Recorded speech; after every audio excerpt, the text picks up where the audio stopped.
What's going on, everybody? If you're watching this after I went live and you're watching the replay, I go live every single Wednesday, 7 p.m. Eastern, 4 p.m. Pacific.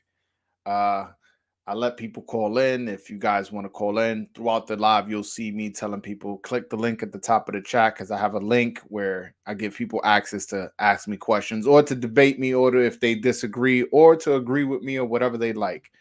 But yeah, no, I'm excited about this live, man. A lot's going on in boxing. Bill Haney is doesn't seem very happy with what's going on as far as Kambosos. Looking like he's gonna fight Vasil Lomachenko next, and it's pretty interesting. Vasil Lomachenko does not have a belt. He is now the WBO mandatory for Kambosos, so I guess he dragged his feet all the way up until he was the WBO mandatory. But to be honest, he could have asked for a request from the WBO. Hey, I'm doing a unification match with Devin Haney, so this really can't like hold him back. Him using that as an excuse, and I'm not saying he is. If he that's what he is using as an excuse, is not valid because the guy's available to fight. The guy, you all you got to do is just submit a request. And Kambosos is definitely a in a position of power, and I feel like he's definitely flexing that muscle for whatever reason. It seems like he is not willing to fight Devin Haney, and I don't think it's. I don't even know why. I was gonna say I don't think he's scared, but why would he take a tougher fight if he's scared of Haney? I just feel like it made more sense for him to fight Haney. One, Haney, I feel, is a more winnable fight. That's just my opinion. Some people disagree. I think it's a more winnable fight against Haney, as well as, it's for undisputed title. Some people don't consider him undisputed. They don't count the WBC franchise, and they consider Devin Haney a real champion. So the fact that he didn't value the opportunity to become undisputed, where there's absolute no dispute, to take a tougher fight against Lomachenko. I mean, I don't know what the money discrepancy was like, because from what I saw, Devin Haney said whatever contract they sent you will match. I'll take the same amount of money Lomachenko is taking, and I'll give you the same amount that ESPN and Bob Arum is offering you. So I don't see what's the holdup there, to be honest with you, as far as why wouldn't he take the Devin Haney fight? Again, the guy's. I guess maybe they're looking at it as, not as I'm talking it out. Maybe they're looking at it as Vasil Lomachenko is going to get old eventually, and he may get old on that night, and who knows? Maybe he could beat Lomachenko as well. But I don't see that happening, to be honest with you. I really, really don't.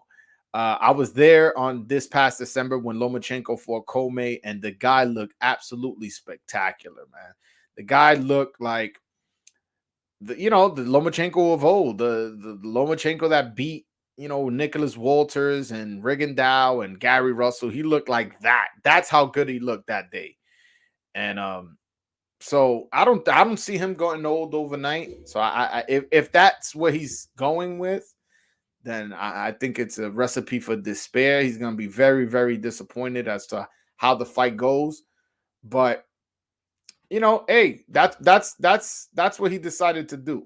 I just want to know what the fuck is going on as far as why is he pricing himself out? Because throughout Twitter he was putting out that he was negotiating with him, that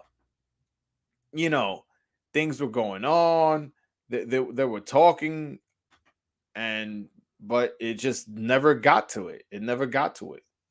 For whatever reason, it never got to a serious where there were contracts sent or one side signed, or hey, everything is okay except this one part of the contract. As far as on Twitter, as far as what I heard from Jake Donovan, my source at the at boxingscene.com, it didn't seem like they were that close at all for whatever reason. So yeah. I'm waiting for some of you guys to hop on. I still haven't put the link at the top of the chat. I probably should do that now that not that many people are on. Let me do that now.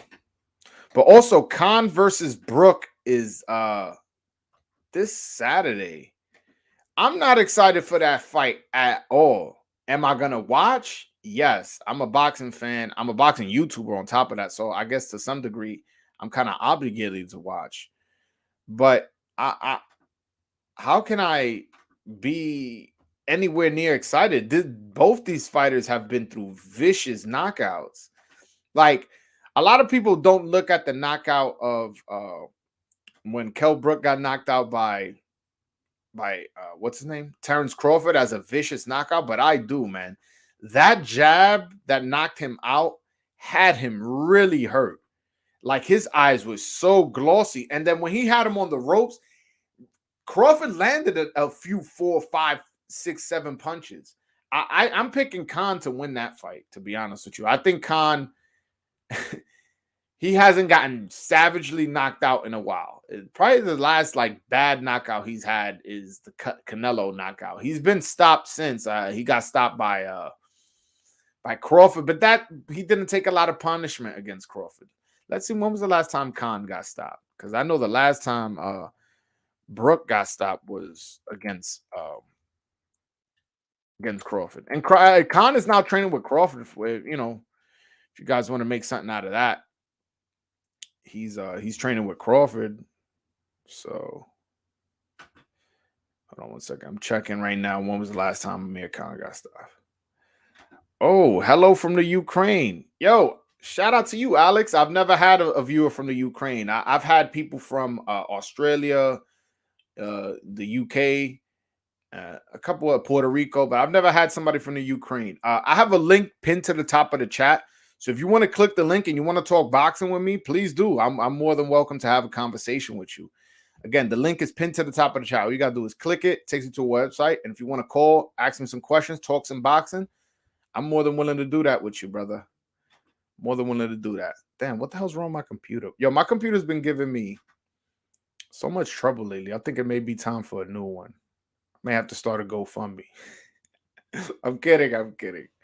I ain't that broke. But yeah, as far as the Kambosos Lomachenko fight, I don't hate the fight. Like the fight itself, I really don't have a problem with it. What I do have a problem with is there's the option for undisputed and you're not taking it. You fucking danced around Devin Haney with these negotiations and shit like that. And at the end of the day, you didn't give him the fight. Because Lomachenko was active to some degree on Twitter, negotiating with you, but it wasn't as active as Devin Haney. Devin Haney really, really wanted this fight. And by Devin Haney not getting this fight, where he goes from now is very, very limited. Isaac Cruz already has a fight, and if he moves up to 140, almost all the up and coming 140 pounders are with PBC. The veterans, the veterans, the solid guys who already have somewhat of an established name in the 140 division are with ESPN and Top Rank. The only guy who fights on the zone in the 140-pound division is Montana Love, and he didn't even make weight in his last fight. And also his resume isn't nothing crazy where you're like, oh my God, I can't wait for the Montana Love Devin Haney fight. Now, is it a fight I'll be interested in watching? Yes, because I do see some potential in Montana Love. I actually like what I've seen from Montana Love, but I don't like the fact that he did not make weight in his last fight. And in the telecast, this was a DAZN telecast. Sean Porter spoke how they're both from Cleveland, Ohio, and Montana Love has been doing this since the amateurs. So this is obviously a habit. And if you guys know about people who don't make weight, it's usually a pattern. Like with Joan Guzman, my Dominican brother, he kept missing weight. It was a pattern. Jose Luis Castillo, always missing weight. He also had a pattern. You know what I'm saying? Like, you gotta, like, you know how they say your reputation follows you? That's Montana Love's reputation, that he doesn't make weight. So even if Montana Love goes into a fight with Devin Haney, doesn't make weight, and beats Haney, it looks bad on him. And if he loses, some people are not going to give Devin Haney full credit. Oh, you just fought an out-of-shape Montana Love. Who has Montana Love ever beat? You know how boxing fans are. Boxing fans are the most fickle fan base in all of sports. So yeah, like I don't get the, how do I say? I don't get where they're going with it. I really don't. I really, really don't. But yeah, man, what you guys want to talk about? Tell me in the chat. Let me know. Right now, we're talking Khan versus Brook, George Kambosos versus Lomachenko, but we're not limited to that. If there's any news that you guys want to talk about, if there was a boxing interview at all that you saw that interested you and you want to ask questions about the fighter, please let me know. I have, you know, all the time in the world.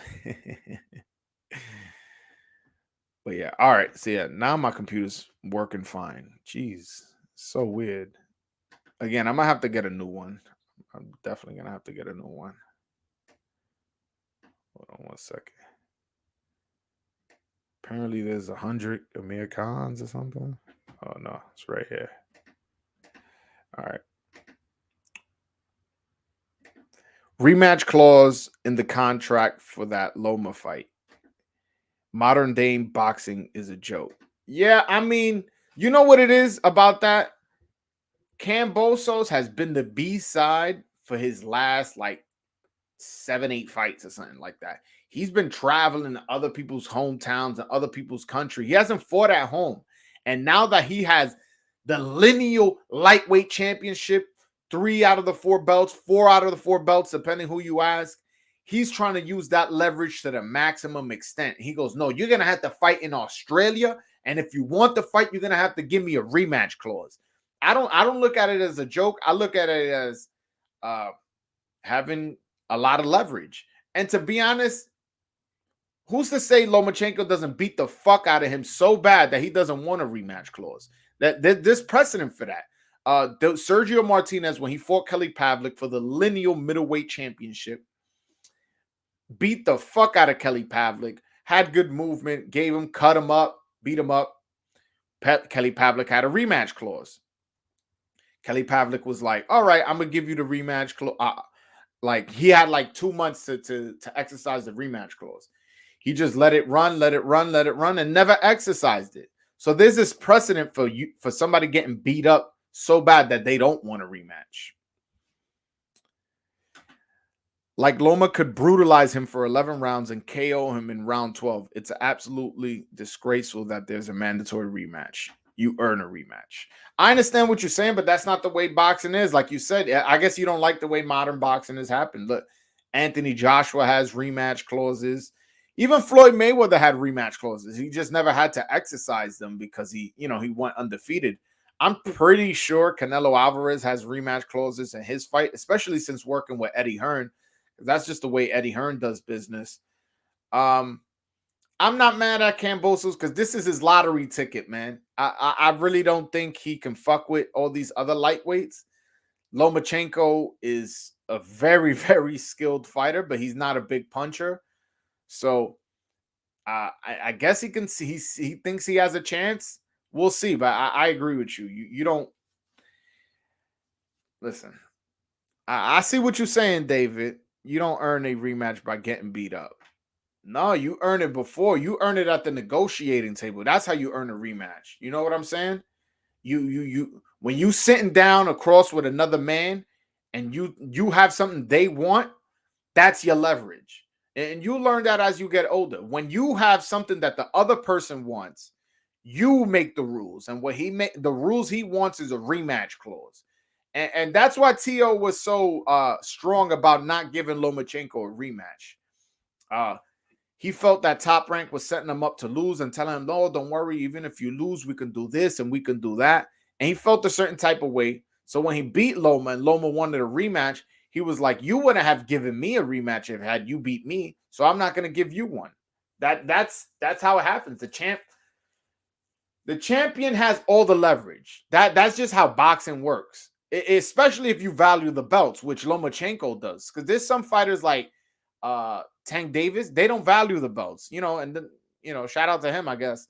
He just wants to make the most money. So the belts to make him go to Australia and you forcing him to have a rematch clause, that's not the way he does business. He would be like, hey, listen, you want to fight me? It's going to be in America. This is how much you're going to get paid.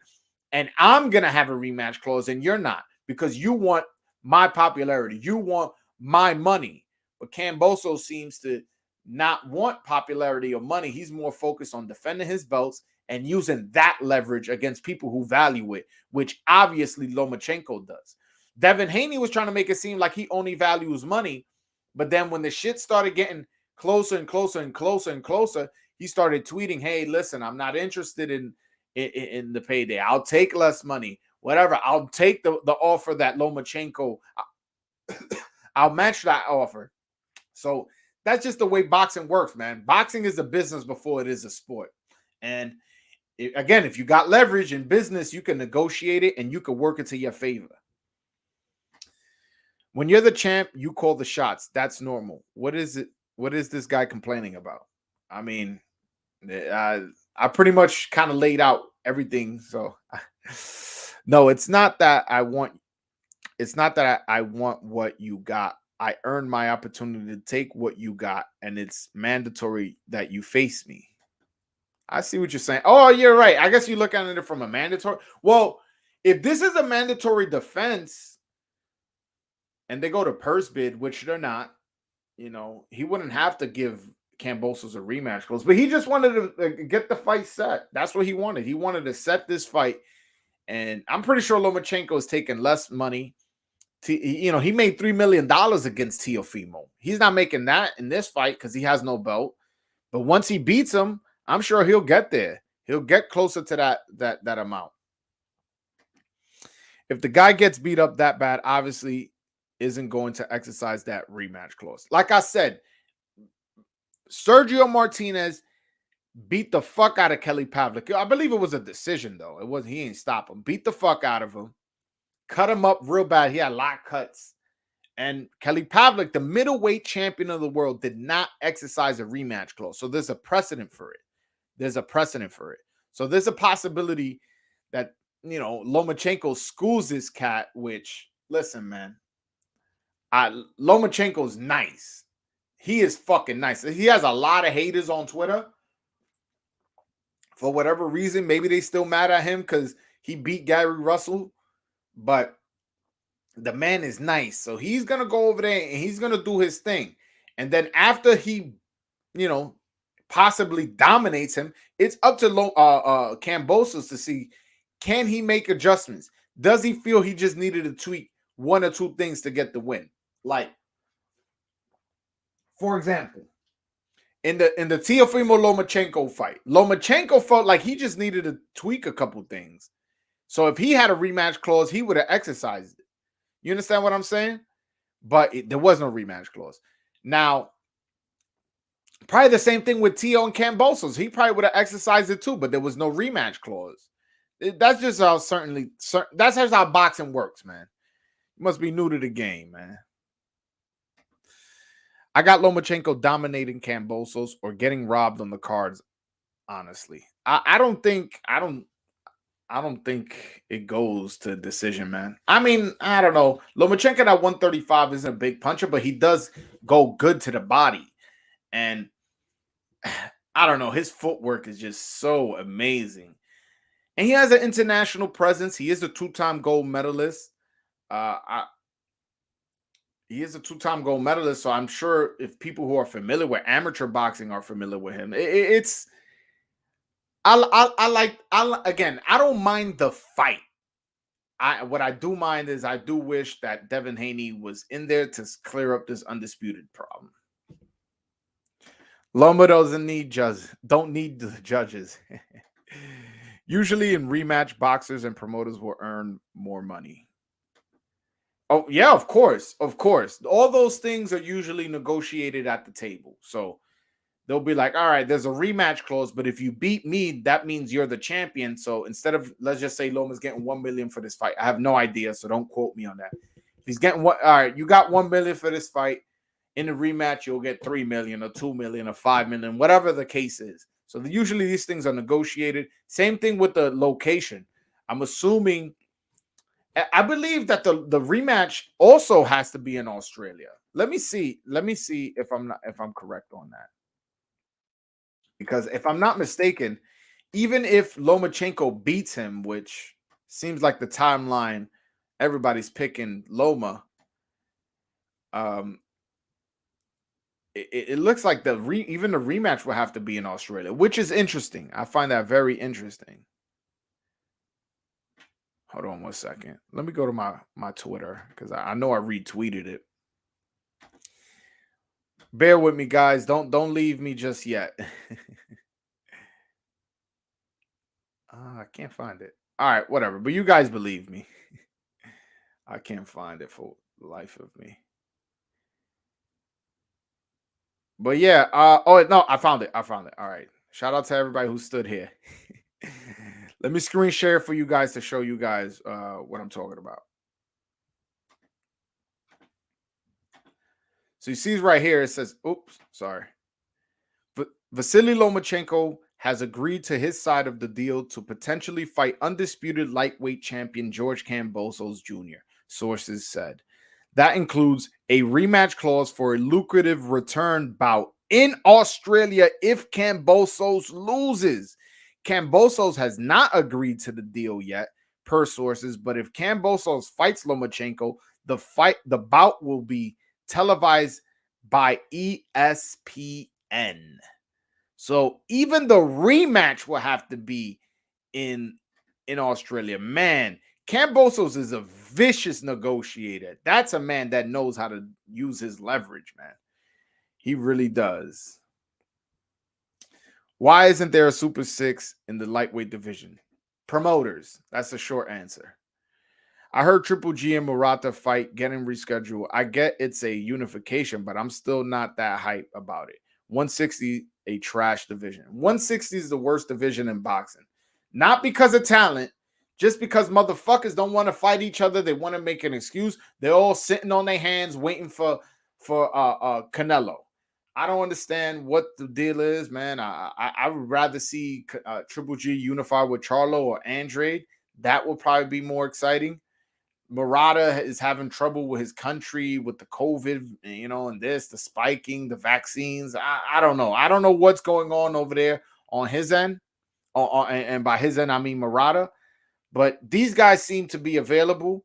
I don't see why you don't unify with these guys here in America, especially since you want to build up your name to a Canelo fight. Wouldn't it make sense for you to fight here in America against an American? Get yourself, again, more familiarized with the American public, the ones who maybe not seen you fight, the Canelo fight, or the casual fan who's only seen you fight in the Canelo fights. I don't get it, man. And it's crazy. My girl likes Triple G. She likes offensive fighters and stuff like that. Just imagine how popular Loma would be if he was born in the United States or England. I mean, in the United States, I don't think he would. I mean, I guess if you're telling me he's a 2-time U.S. gold medalist and the quickest 3-division world champion with those skills, imagine he was from Brooklyn. You know how us New Yorkers give it up when one of our boxers is good. If Lomachenko was from Brooklyn with those skills, where he's slick and and he was a 2-time gold medalist, he would be a superstar. And if he was a British, like you're saying he's from England, that would shit.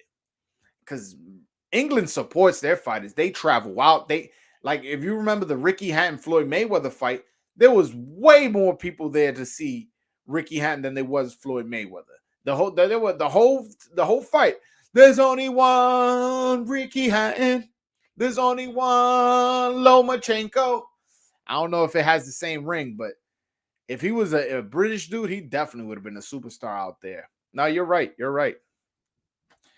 We need the World Boxing Super Series back. Bro, I totally agree with you. I love tournaments, man, because tournaments is kind of like the playoffs. The playoffs in any sport is a tournament.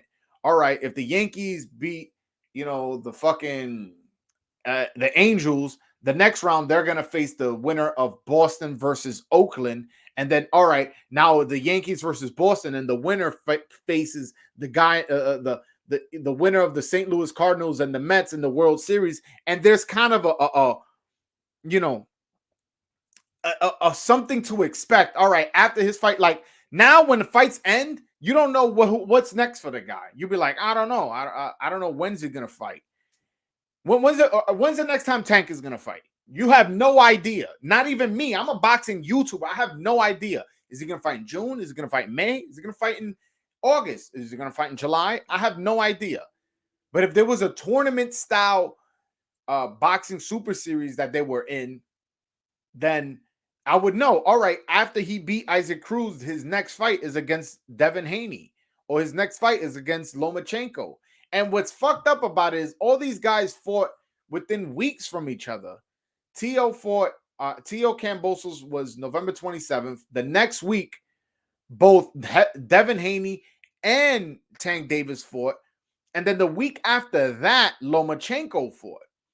So all these guys are on a similar schedule. And if that been a tournament, you know, we could have went, all right, now these guys fight. This is the loser bracket. This is the winner's bracket. And there will be more entertaining type style. There will be something more what us fans we can expect. But a lot of these guys are small-minded. They're short-minded. They don't see the long run, how a tournament style can have value. Like, look what it did for Andre Ward's career. Now, was Andre Ward ever a superstar? Absolutely not. I would never say he was. But was he a lot more known after the Super 6 series? Abso-fucking-lutely. Absolutely. That did... Listen, I always say that Andre Ward won 2 gold medals. He won 1 in the amateurs and 1 in that tournament. Yo, in that tournament, he fought Saki Obika, Alan Green, Arthur Abraham, Mikkel Kessler, Carl Froch. You know, then eventually he moves up in weight and fights Kovalev twice, winning 1 by knockout. I kind of went off on a tangent, but you guys know what I mean, man. I love tournaments. Tournaments is important in boxing. I wish there was more of that. I fuck with Ricky Hatton ring name, the Hitman. Manny and Floyd sparked that nigga though. Nah, but hold on. Let me stop there.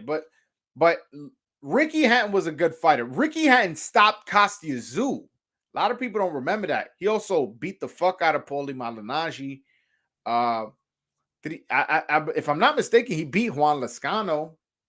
Let me double check that before I'm over here talking shit. But if I'm not mistaken, he beat Juan Lascano, who was a decent fighter. Ricky Hatton had a really good career. He did beat Juan Lascano, beat Jose Luis Castillo, Juan Urango, Louis Collazo, you know, Carlos Mausa. He beat a couple guys. Ben Tacky was a former world champion. He trains out here in Brooklyn and in the Bronx. I mean, here in New York.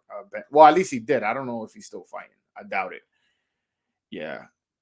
But Ricky Hatton is a legend. Yeah, he got knocked out by Floyd and Manny, but those are 2 top 5 all-time fighters. You know what I'm saying?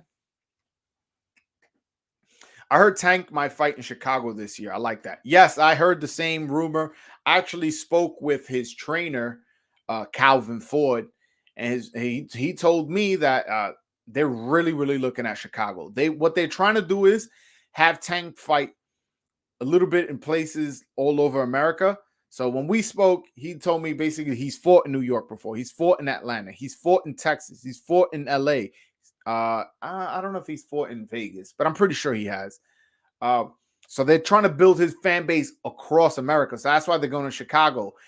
And who knows after that? Maybe Cleveland, maybe, you know, I don't know, you know, Kansas City. I have no idea. But point is, they want to move him around all over America. Ricky Hatton was good as fuck. His son, though, on that other hand, usually sons aren't as good, man. Like Joe Frazier, obviously an all-time great, beat Jimmy Ellis. He beat Muhammad Ali. His son never became world champion. Got knocked out in the first round by Larry Holmes and Mike Tyson. Like when it came to time to challenge for a championship, a title fight, he could only last 1 round. And you know, obviously Joe Frazier was nice. Like Joe Frazier was Hall of Famer. You know what I'm saying? He's the first man to beat Muhammad Ali, but Marvis Frazier can't last 1 round with either Larry Holmes or Mike Tyson. You know. Tim Tszyu is good. Yeah, Tim Tszyu is good. I mean, I would like to see him step up a little bit in competition. I would like to see him fight for a world title before I can make that claim as far as like to say like, oh, he's one of the sons that actually ended up working out. Because if you guys remember, Julio Cesar Chavez Jr., believe it or not, a lot of people were high on. Not just not just Mexican fans, just the average boxing fan, because he was fighting good. He had a fantastic chin. He used to blow up in weight. He used to make weight right at 160, then go up to like fucking 195 the next day or something, and just really just be a weight bully the next day. So, but then he ended up falling off afterwards. So, but that's what I'm saying with Tim Tszyu. I see talent in Tim Tszyu, but let's wait until he develops a little bit more. The sons of the great champions are not as hungry for victory as their parents were. Absolutely. Absolutely. I'm trying to think of the best father-son duo. I mean, Floyd Mayweather Sr. and Jr. Floyd Mayweather Sr. was never a world champion and got stopped by Sugar Ray Leonard. But Floyd Mayweather holds his end up of the bargain as far as being a father-son. Again, the Julio Cesar Chavez one. Trying to think who else. Yeah, that's it. I can't think of two all-time great. Well, I'm lying.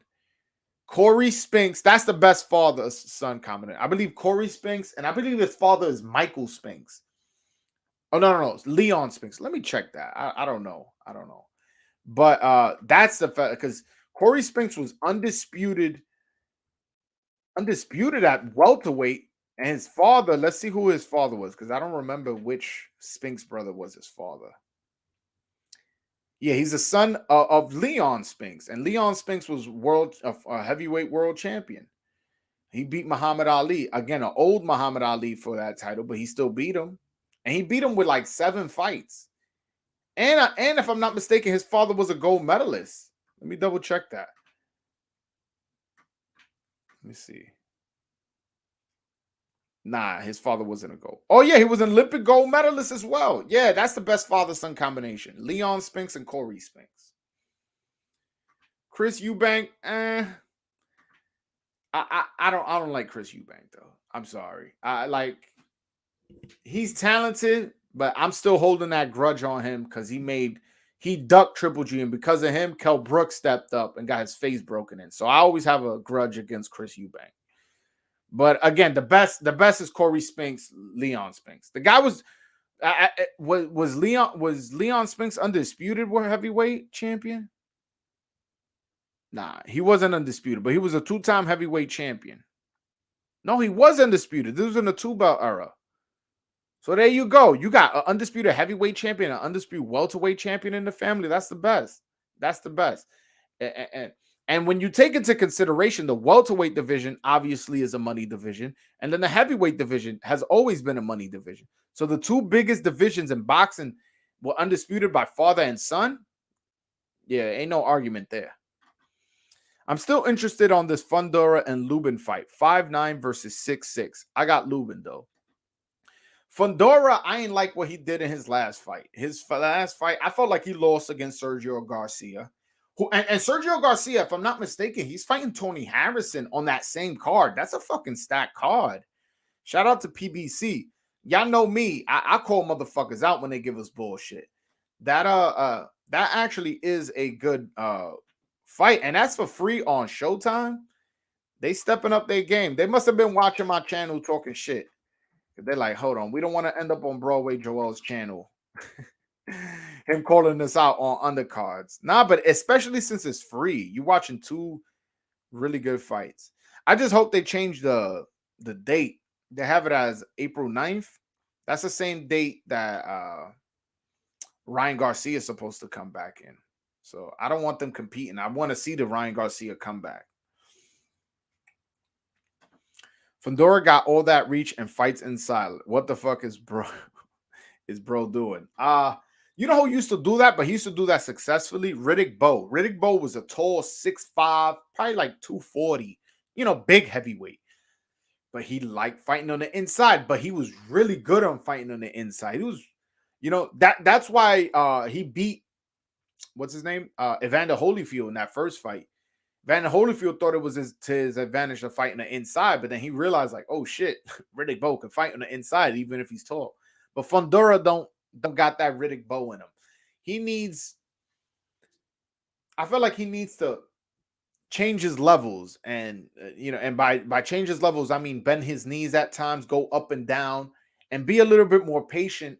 He throws like a 5,000 punches per round, but I felt like if he sat down on it more with that long reach, he could generate more power. I don't see. I don't like his style, put it like that. But with his height and aggression and toughness, I can see him having success. But Lubin seems to be very, very determined since he got knocked out in that first round by Charlo. But guys, if you guys want to call in, the link is pinned to the top of the chat. Lately, you guys haven't been calling in. I guess, yeah, I intimidate y'all or something. But I don't bite. Link is pinned to the top of the chat. Ryan to go should be fighting in the AT&T Center. I don't know why they fight in the Alamo Dome. Yeah, we be having boxing there, but really big fights mainly only. So the Alamo Dome, I don't know. The Alamo Dome is only for big fights.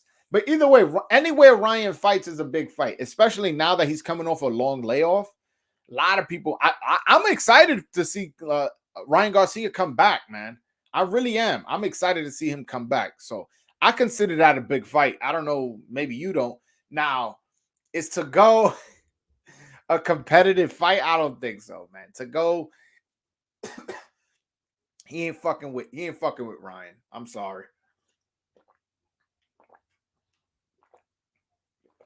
But Michael, I know you from, I believe you from San Antonio. Are you going to the fight? There's no word on the undercard, so I can't give you my opinion. Right now, I'm on BoxRec. They just have the main event, but I don't know. Ryan must bring the pussy out, man. Ryan might bring the pussy out because a lot of girls love him. So I don't know if you single, Michael. You might want to head out there for that. But yeah, I think he sells good because Ryan Garcia is a big star, man. Ryan Garcia has 8 million followers on Instagram. Tio has 770 something, and Devin Haney has 1.1. So it's like Ryan Garcia got more than both of them combined. You know what I'm saying? Probably even more than you could probably throw in Tank, who has 3 million followers on Instagram. The guy's a really, really popular guy. But yeah, man. What you guys think of the Kambosos Lomachenko fight? I know you guys think most of you guys already said you guys are picking Lomachenko, but do you hate it as a fight? Would you rather have him fight Devin Haney, or you okay with it? You go, hey, listen, I like the fight. Fuck Devin Haney. I don't care. What is your stance? Because I wanted to see the Devin Haney fight. I want to see the Devin Haney fight to settle this undisputed bullshit. Just get in the ring and swing, figure it out. Then we'll just have one champion, one recognized lineal champion, undisputed champion in the division. I love when people go undisputed. That just, that lets me know you fought the best in the division to become the number one guy. So, but let me know, guys, what you guys think of it. Hey, bro, I'm thinking about it. If the undercard is good, hell yeah. If not, fuck no. Ryan finna spark this nigga in the 2 minutes. I mean, you don't want to see somebody get rendered unconscious? I love that, man. I love it. I love it. I love seeing people knock out. And I'm telling you, Ryan may bring the pussy out, man. Do you think Loma will fight Devin if he wins? No. There's a rematch clause. So if Lomachenko beats Kambosos has a rematch clause where they have to go fight the rematch in Australia. So, no, I mean, but let's just say Loma beats the crap out of him to the point where he doesn't want to exercise his rematch clause. I think by that time, Devin Haney's going to move up in weight because Devin Haney's not. Who's he going to fight at lightweight? Tank is not going to fight him. Tia moved up. Ryan's not going to fight him. Kambosos and Loma, they're going to be busy. Yeah, Isaac Cruz. So he's not going to wait for the winner to fight to see who's he going to fight. Nah. And plus, again, there's a rematch clause. Yeah, you're right. Ryan finna have all the Latinas. I'm gonna have to pull up. Yeah, man. Yeah, y'all. Next time y'all see Michael Blunt, his name is gonna be Michael Bañuelos or something. He gonna get himself a nice little Mexican girl. He gonna be calling in, speaking Spanish. I'm like, how you learn Spanish? Yo, bro, I went to that Ryan Garcia fight. Yo, I got me a little Mexicana. I bought her a Corona, man. You know. Michael Blunt, man. Next time you see Michael Blunt, he gonna have a sombrero on. He gonna call in with a sombrero and some tacos, man. Be careful, man. Be careful out there. He should be fighting Devin because Loma already had his shot. I get it. The natural transition is, Tio beat Loma. Kambosos beat Tio. The next logical thing would be to Kambosos to fight Devin, but I don't know what's going on behind the scenes as far as the business dealings, but it looks like Kambosos got a better deal from Lomachenko, or he looks at it as a better opportunity, as a better I like easier fight. I don't know. I don't know what Kambosos' thought is, but I don't like it. I don't like it. I just wish he would have settled this disputed bullshit. Loma against Haney in 2023 for all belts. Nah, man, he's gonna move up. He's gonna move up to 140. He's not gonna stay sticking around hoping.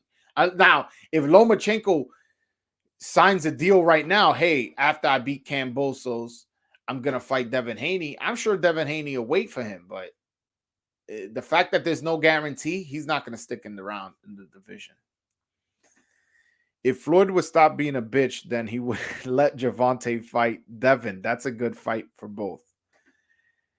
The thing is that Devin Haney, from what I heard, Leonard Ellerby say, this is a quote from, I'm paraphrasing, a quote from Leonard Ellerby is saying, Devin Haney gets paid too much, and that if they paid Devin Haney what's he getting paid in the zone, they wouldn't recoup because he gets paid so much, and the pay-per-view is not going to sell as much because Devin Haney isn't a huge star, to command that kind of money. So I don't see that fight happening. Well, I am Blaxican. I'm Afro-Latino. Oh, I know you were black and Mexican. I know that. Okay, let's be real though. I fuck with Devin, but if you saw his fight against JoJo, bro, that was a WBC title fight, and it was dark as fuck in that arena. I don't know why they had it in the MGM Grand anyways.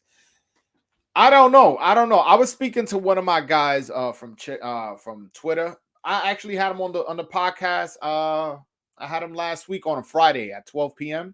He came on, and what he told me was that fucking Bill Haney don't know what the fuck he's doing. He should have him on in a smaller arena because he's thinking like, oh, my son's popular, my son's this, my son's that. I'm gonna have him in a big room. Like, yo, put him in a 5,000 seat arena, sell that bitch out, and you could be like, yeah, I fought in a small arena, but so did Tio. Tio fought in a small arena. What are you talking about? But I guess they don't think logically. They just want to say, hey, listen, my son will send 10,000. It's like, oh no, your son's not that popular. Sorry. Doesn't get knockouts, and it's not particularly entertaining. It's just a fact of life. Fact of life. But what's going on, guys, man? If you guys want to call in, the link is pinned to the top of the chat. So, hit it up.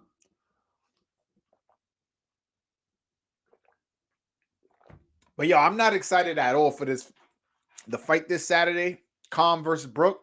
It's a battle of who's less washed. Like, Brook has had literally, and I mean literally, like I speak, kind of like hyperbole, literally has had both sides of his face broken and just recently got knocked out by Terrence Crawford. I've seen Amir Khan sleeping on the ground, shivering when Canelo knocked him out. These are two fighters who have been through fucking car crashes essentially their whole career, and are now going to fight each other when the fight would have been a big fight in the UK 7 years ago. This is how dumb the fucking sport be doing, man. This shit, it's like, yo, just get in the fucking ring, man. Give us the fight when we want them, not now. Like now, shit, I'm going to watch because it's on ESPN Plus. I already paid the subscription and I'm a boxing fan, so I'm going to watch. But am I going to watch with excitement? Absolutely not. Absolutely not. Ryan and Tank sell the most. When you watch their fights, they got the biggest crowds. Absolutely. There ain't no arguing from here. Who do you have in the Taylor versus Serrano fight? Man, Serrano gonna knock this chick out. I was gonna say something else, but I gotta be respectful. Serrano gonna knock out, man. Listen, Katie Taylor's an offensive fighter, and she's, I want to say 20-0 with 6 knockouts. Let me check that, double check that, because I'm pretty sure that's her record, but I don't like talking off the cuff because people may hold me to it. Hey, you said this, and I'm like, wait a minute, I just misspoke. Yeah, but yeah, point is, Katie Taylor is an offensive fighter, right? An offensive fighter who has no power and has defensive deficiencies. Yeah, she's 20-0 with 6 knockouts. I was right. And she's 35 years old. Amanda is 33 years old. It's only 2 years, but yeah, she's younger. Anyways, whatever you want to make of it, 2 years younger is better than 2 years older. And on top of that, she's 42-0, 42-1-1 with 30 knockouts. She's an offensive fighter who has power. So you got 2 offensive fighters. One can't hurt the other one, and the other one can hurt the other one. It just makes logical sense to pick Amanda Serrano. And yes, I know Amanda Serrano personally. Yes, I'm from Brooklyn like Amanda Serrano. But that's just my honest prediction. But then again, maybe not knockout. I don't know. Only because when's the last time Amanda got a knockout? Well, she knocked out Daniela Bermudez with a body shot. And Daniela Bermudez, she was a legit champion. She was an IBF champion. So I don't know if she stops. I definitely got Amanda Serrano, though. Amanda Serrano definitely got that win. She's going to win. Man, Haney fucked himself over. I don't know. How did he fuck himself over? I don't know if he fucked himself over. I just think the politics of boxing fucked him. Like, Haney is getting the most money out of all the lightweights. And I think that probably includes Tank Davis, which sounds crazy, but it's the truth. But he's with, like Bob Arum said, he signed with the wrong promoter. Had he signed with PBC, he would have access to Isaac Cruz and Tank Davis. Had he signed with ESPN, he would have access to, Teofimo and Lomachenko. He signed with the Zone and Eddie Hearn, and he thought he was going to have access to Ryan Garcia, whatever he had, his whole sabbatical, whatever the fuck is going on with him. And yeah, it's just the politics fucked him. I don't know if he fucked him. He fucked himself. Mando walking through Katie. She not respecting these soft punches. Yeah, and the thing is, and again, this may be my bias. I've seen Amanda Serrano spar men. Bang! Just rip into the body, rip into the head, having motherfuckers respect her in the ring. And the men, to be fair, usually weren't going all out because you're gonna blast out on a girl like that. You'll be a fucking asshole. The whole gym will hate you. But point is, I've seen men respect her power. I've seen her hit men where the men go, oh, like, okay, let me back up a little bit. Let me throw a little bit of jab. Let me keep her on the outside. I've seen that with my own eyes, not some motherfucker in the street telling me. I've seen that with my own eyes. So I know Amanda could crack, and I know she's an offensive fighter. She also needs help with her defense. She gets touched up every now and then. But hey, she can get hit, but her punch is going to land harder, especially against Katie Taylor, who is a very, very light puncher. She's pillow fisted. Didn't Haney get $3 million against Linares? If I'm not mistaken, he got $3.5 million, bro. I could be wrong on that, but I'm pretty sure on that. I see your other video when you had the yellow button up. You was looking like a young Eric Estrada, my guy.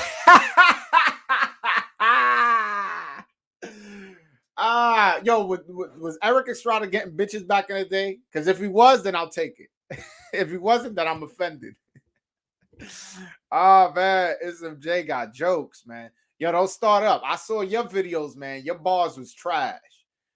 SMJ, go to his right here. SMJ, go to his YouTube page. He's a rapper. I don't know. His bars was trash, but he's a supporter, so I fuck with him. But damn, Eric Estrada. Again, hopefully he's a handsome young man. I know who's Eric Estrada. I don't know how he looked when he was young. Hold on. Let me look him up. Let me type in young Eric Estrada.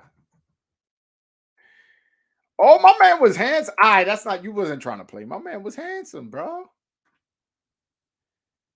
Hold on. Hold on. I'm a screen share it. I'm a screen share for y'all. This is who he say I look like.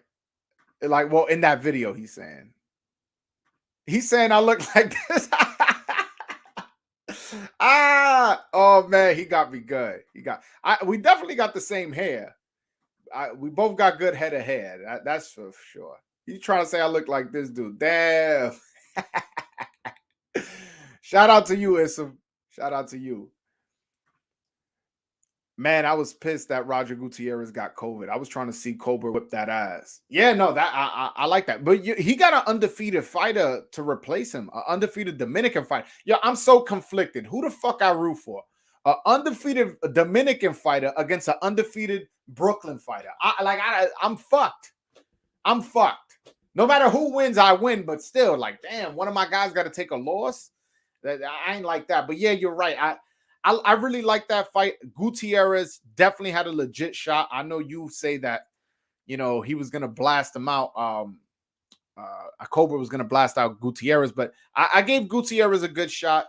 He's gonna fight Hector. I forget his last name. Hector, I believe Luis Nunez or something like that. Let me check. But you're right. You're right. That is a fight that is coming up, and but yeah, the replacement opponent is an undefeated fighter. I like the fact that he got an undefeated fighter on short notice. It was like 2 weeks notice. 2 weeks notice, and he got an undefeated fighter. Then it's not on BoxRec yet, but I saw on Boxing Scene. I want to say he was it was announced who he's gonna fight.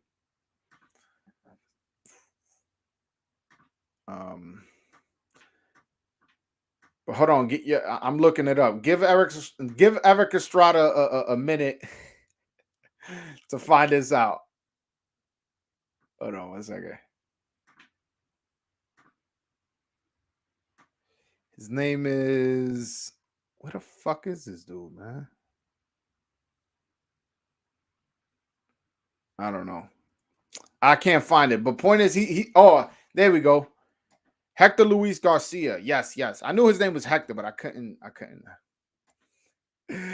I gotta go for my Mexican homie Colbert. Yo, shout out to Sosa who raised him. Hold on 1 second.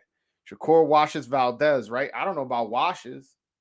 Yo, why is everybody shitting on Valdez like Valdez ain't fucking spark out Burchell?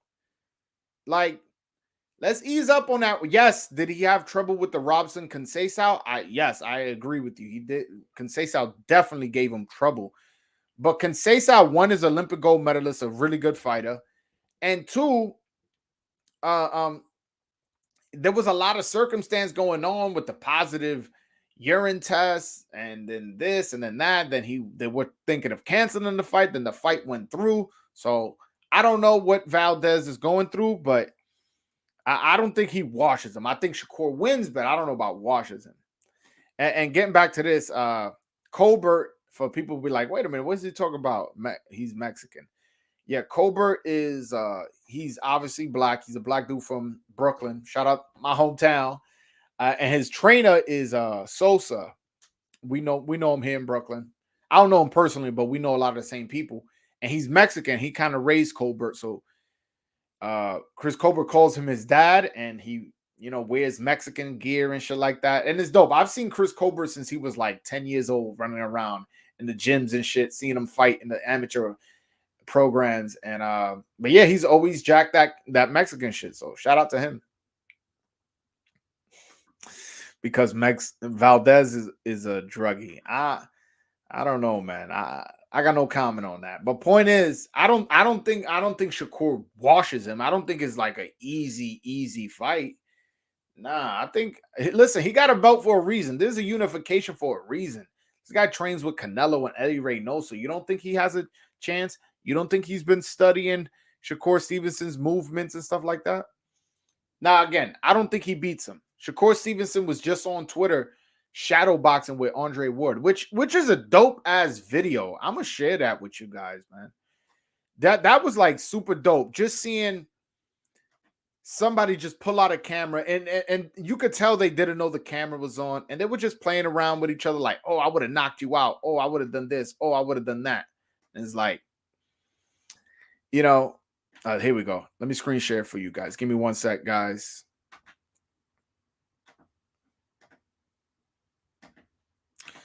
Yeah. So this is Valdez and Andre Ward. Yeah, so this is them shadow boxing.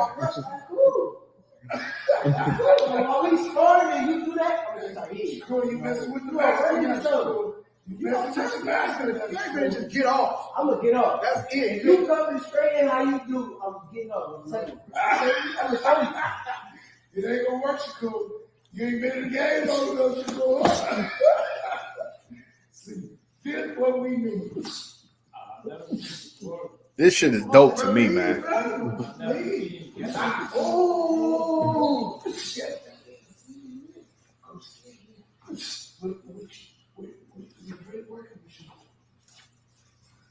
Never. Yo, but how dope is that? Especially if you an American fan, if you like American boxing, yo, that's an Olympic gold medalist and an Olympic silver medalist shadow boxing with each other. To me, one's an older guy, the gold medalist is an older guy, the silver medalist is a younger guy, them playing around, shadow boxing, acting like, oh, what would happen if they spar? What would happen if they fight? I find that shit dope as fuck. I feel like I definitely had to share that. Nah, it's not easy. Shakur wins 8-4, 9-3. I see the fight going more like that. Yeah.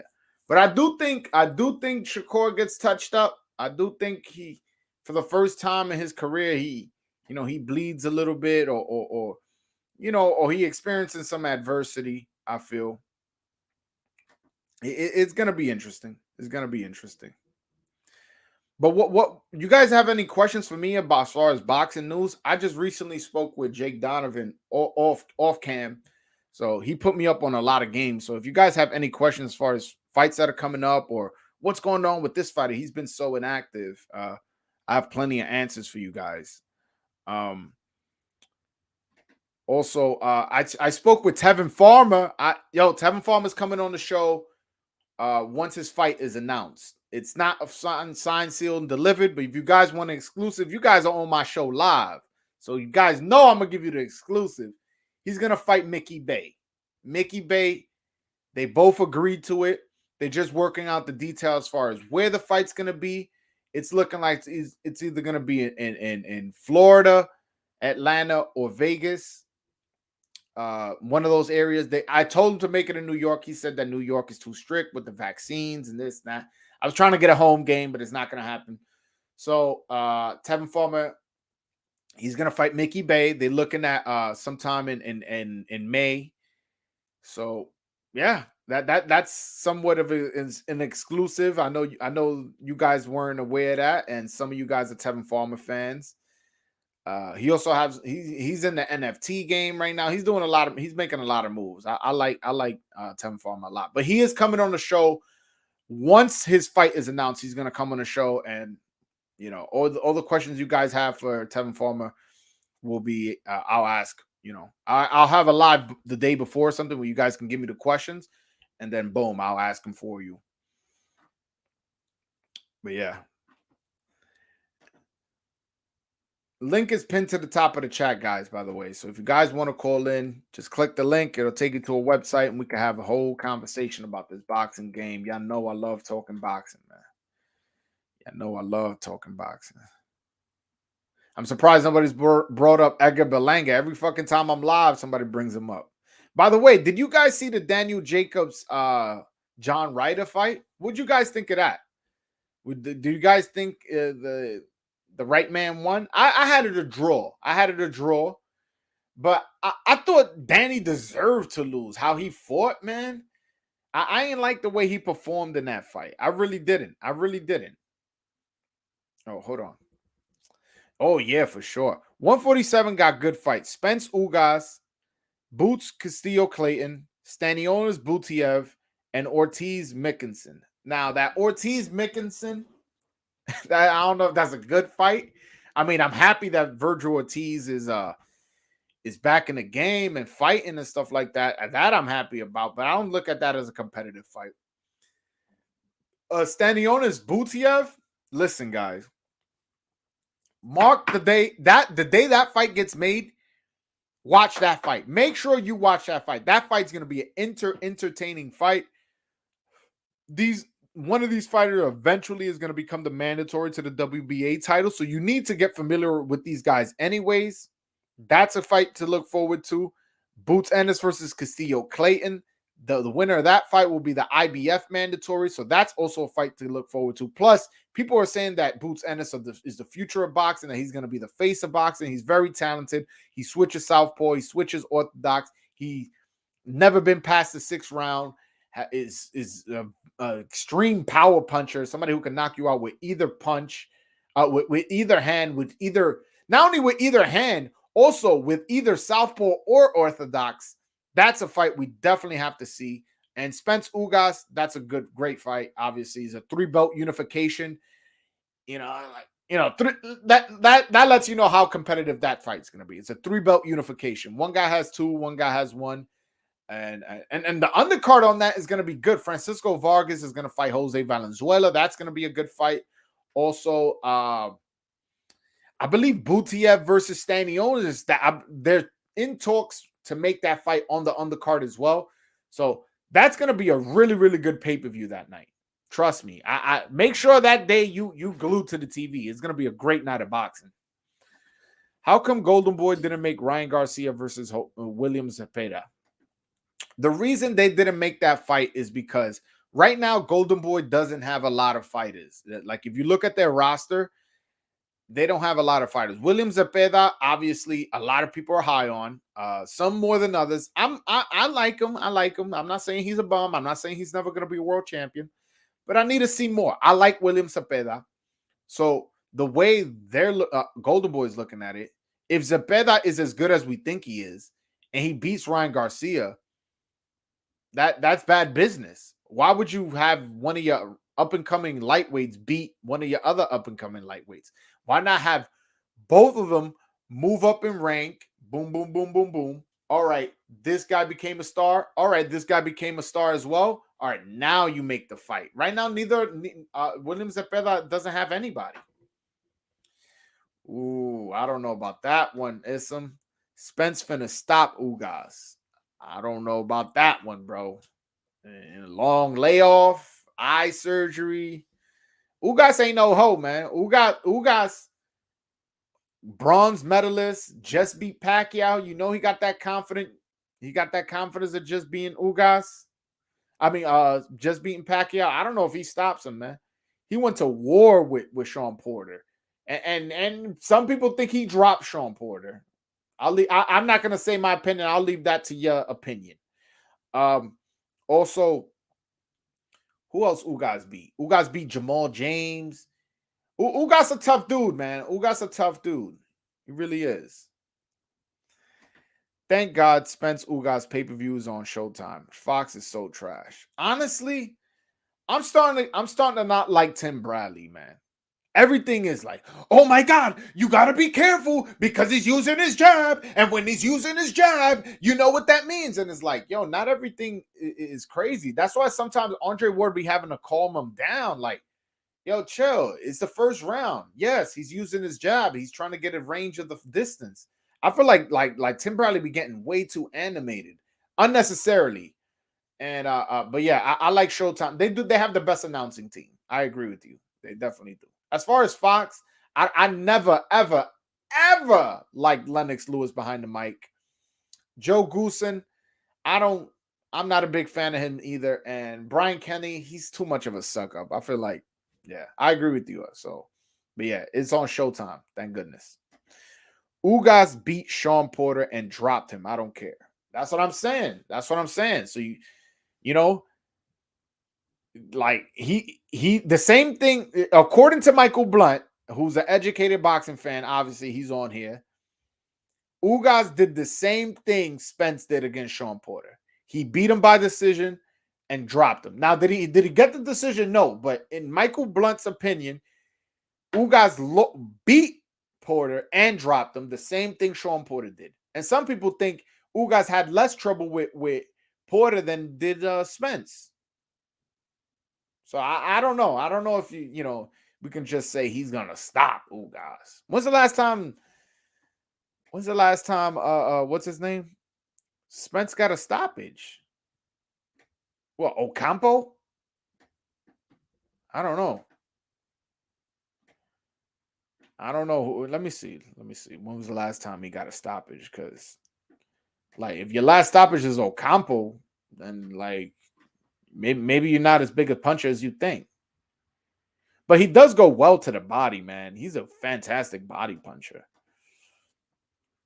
Yeah, Spence's last knockout was against Ocampo. But he was on a knockout streak. He was on a really good knockout streak up until he stepped up in competition. Fought Mikey Garcia, went to decision. Fought Sean Porter, went to decision. Fought Danny Garcia, went to decision. Yeah, I don't see him getting the stoppage, to be honest with you. I don't.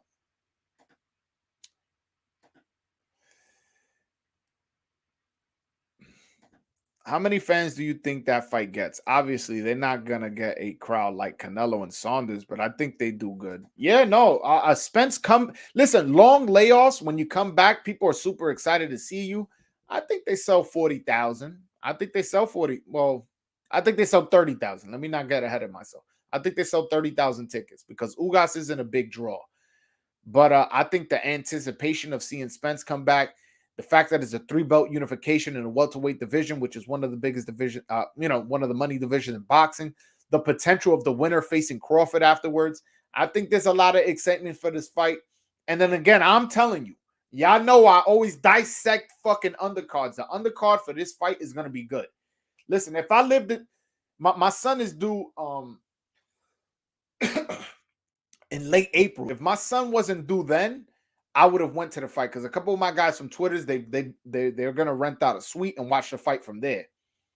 I would have flown out there and stood and watched the game in the suite, but again, my son's due, so I really can't just pick up and drop like everything I have to go over there. But yeah, I think the fight sells good. To answer your question, I know it went kind of long.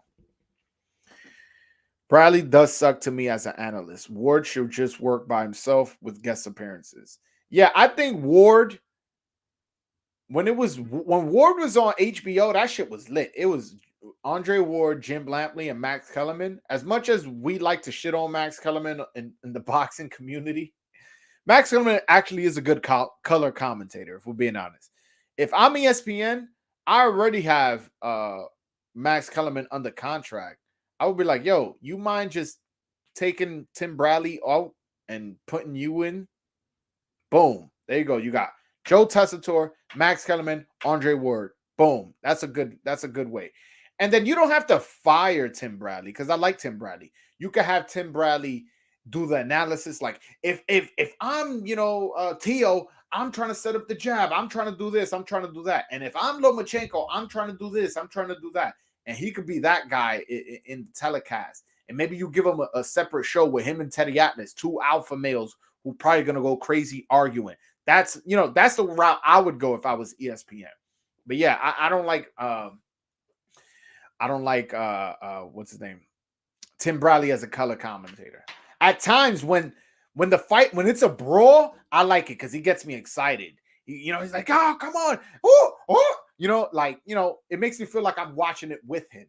But there's times where not much is going on, and he's like, "Oh, he's setting it up. He's setting it up." No, he's not setting it up, bro. So yeah, I'm in the middle with Bradley.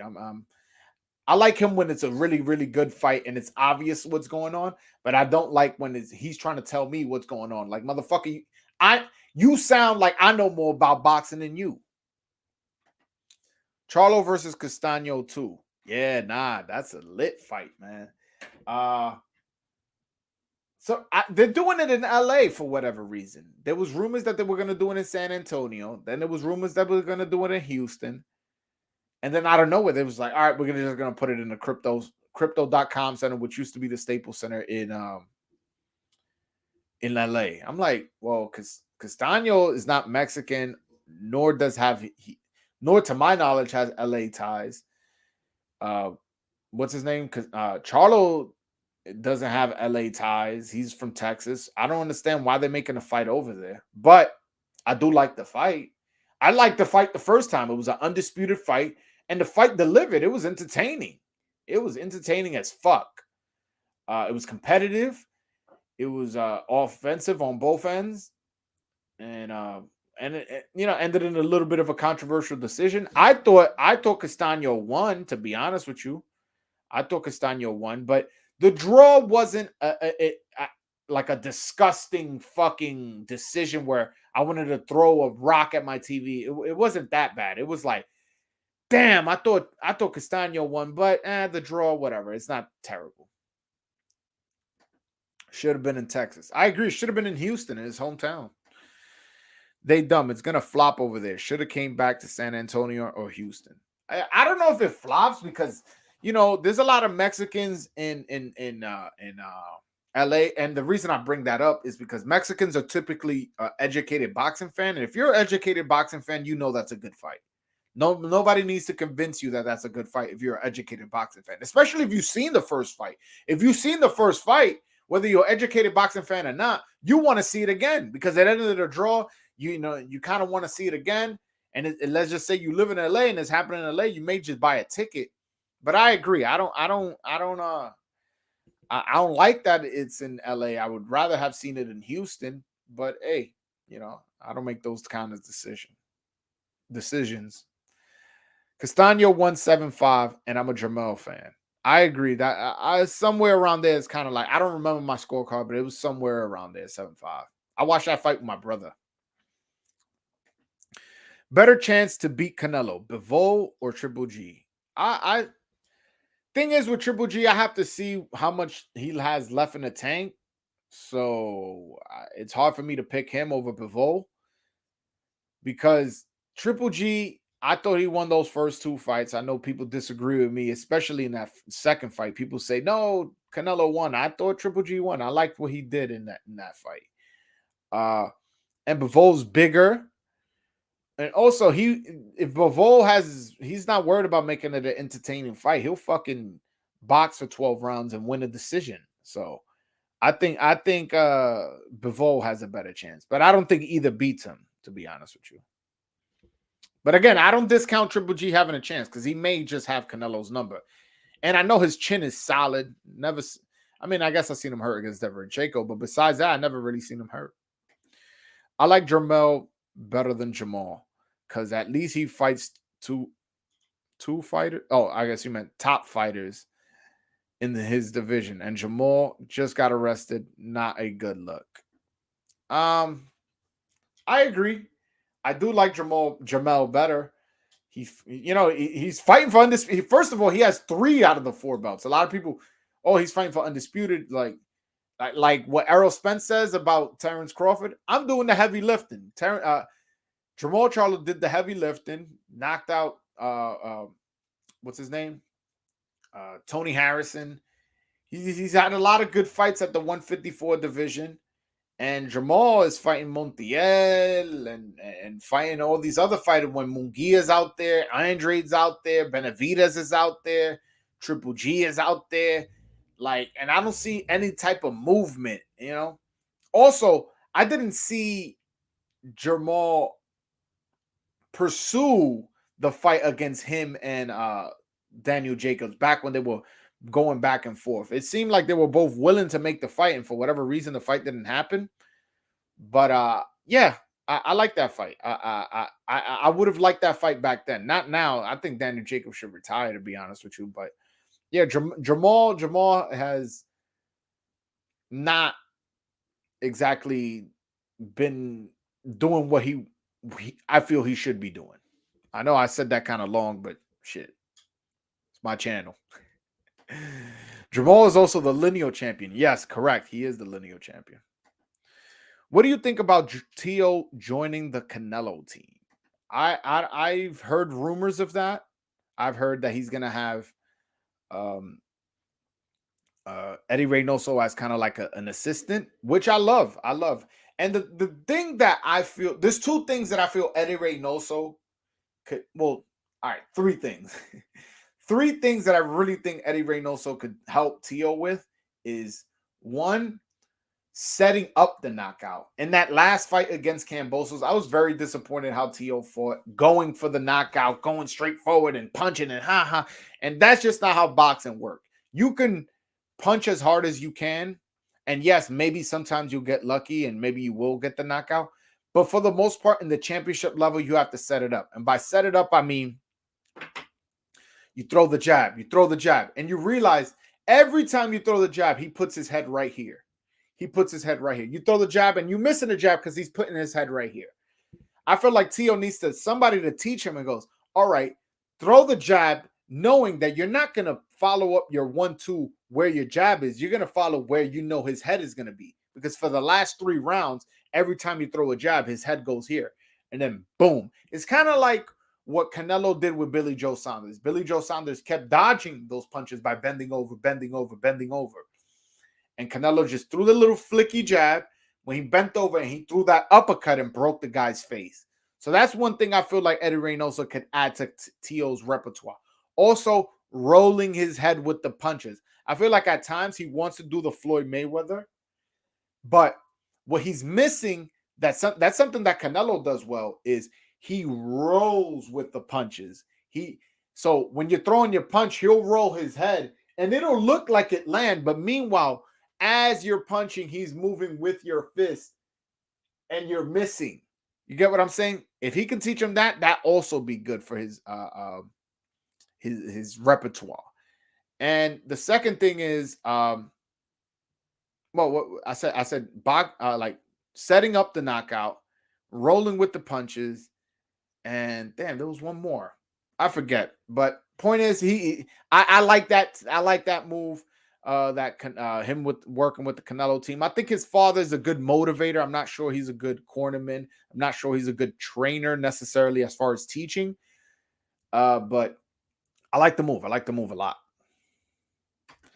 Daniel Jacobs versus Jamal Charlo in the Barclays Center a couple years ago would have been fire. Yeah, now, fuck that. I don't want to see Daniel Jacobs fight anymore, man. That guy's not hungry anymore. That guy is not, he doesn't have it in him to fucking be like, fuck it, I'm biting down and I'm gonna knock this motherfucker out. And I don't care if I get touched up. Doesn't have it anymore. He made 13 million against Canelo. I don't know how much he made against Triple G, but I'm sure he made good money. He made good money against Peter Quinlan. Not Sergey Derevyanchenko. And I'm sure there was other fights where he got paid really well. So he got a lot of money. He moved to Atlanta. He has no reason to stay to find that dog in your stomach where you getting beat up and you want to knock somebody out. He doesn't have it in him anymore.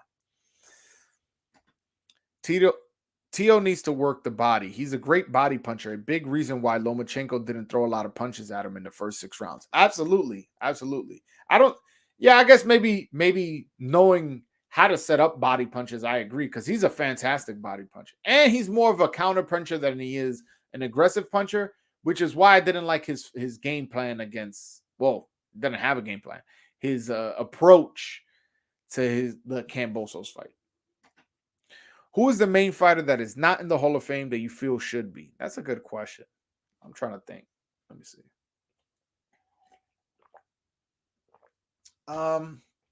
Rocky Lockridge is a good one, but that's somebody you guys probably not familiar with. I'm trying to think who is not in the Hall of Fame that I just feel deserves to be. Honestly, the Boxing Hall of Fame is so easy to get in that there's very few of that. There's very few of, damn, that guy like should have been in, but he's not in. Like, there's very few of that because I don't know. I don't get like how is Arturo Gotti and Ken Norton and there's a couple other guys. I'm like, these guys are Hall of Famers. Like these guys, their statue is next to Muhammad Ali and fucking Sugar Ray Leonard. You know what I'm saying? I can't think of anybody off the top of my head that, but the only one I would say is Rocky Lockridge. If you guys want to see some fucking wars, watch his fight with Julio Cesar Chavez. It was a majority decision. I don't think it was quite a majority decision. I thought Julio Cesar Chavez won that clearly. But nah, that dude was a bad motherfucker, man. Bad motherfucker from the 80s. Really, really good fighter. Yeah, in the two, he was WBA champion and he was IBF champion. So this is in the 2-belt era. Or is it? No. Well, his first title was in the 2-belt era. His second title was in the 3-belt era. So he's a 2-time world champion. I don't know. I like him. I like him a lot. He used to train with he was trained by Georgie Benton. I like Rocky Lockridge. So that's my answer. That's my answer. Guys, if you guys want to call in, the link is pinned to the top of the chat. Call in, ask any questions. Again, I was with Jake. With Jake, you hear me? I spoke to Jake. Jake Donovan. I'm over here calling him first name basis. I was speaking to Jake Donovan the other day, so I asked him a lot of questions. He gave me a lot of answers. I asked him about Anthony Joshua, and he told me that Anthony Joshua didn't have a trainer yet, which is fucking crazy. And this whole fucking trickery going on with this whole Usyk fight. So I don't know what's going on there, but he needs to find a trainer and needs to find one ASAP. Who wins at cruiserweight, Usyk or Holyfield? Man, Holyfield beat Mike Tyson, bro. I find it hard to pick, Usyk over Holyfield. But then again, Usyk beat Joshua. Usyk beat Joshua. And I know you're saying that cruiserweight, but I'm just saying that the level of competition they beat at heavyweight, Holyfield beat Mike Tyson. You know what I'm saying? A power puncher. And, and although Usyk did beat Joshua, I felt like there was more what Joshua didn't do than it was what Usyk did do.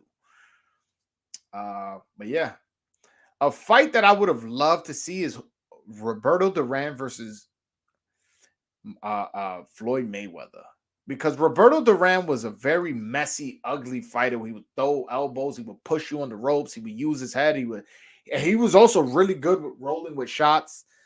I'm curious as to see if Floyd Mayweather was strong enough to handle that kind of fucking, pressure, that kind of dog. I don't know. That's a fight I would have loved to see. Because if Maidana gave Floyd problems, imagine Duran.